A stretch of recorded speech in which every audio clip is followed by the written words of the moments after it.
Memasuki berita pertama, untuk melakukan pemasangan grider jembatan yang melintasi Jalintim, Satlantas Polres Banyuasin terpaksa menutup sementara Jalintim tepatnya di kilometer 25 selama 30 menit.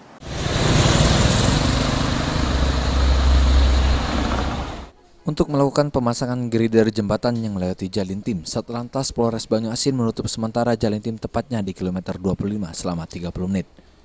Setidaknya dikerahkan lebih kurang 50 personil untuk melakukan pengaturan lalu lintas dari jam 1 dini hari. Arus lalu lintas yang datang dari area Palembang maupun Pangkalan Balai di stop sejauh 1 km dari lokasi pemasangan grider.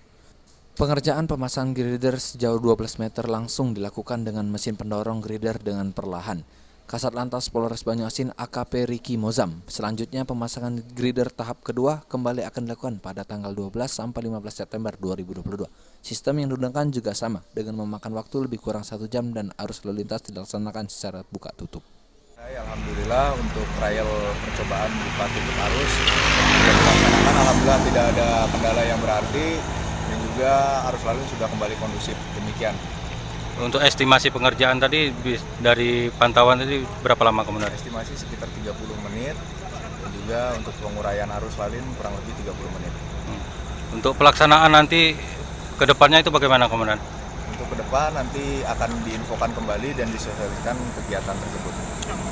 Sedangkan untuk tahap ketiga dilaksanakan tanggal 19 sampai 20 September 2022. Sistemnya tetap sama, yakni buka tutup arus lalu lintas dan waktu pelaksanaan tetap pada malam hari dimulai jam 1 dini hari hingga pukul 4 subuh.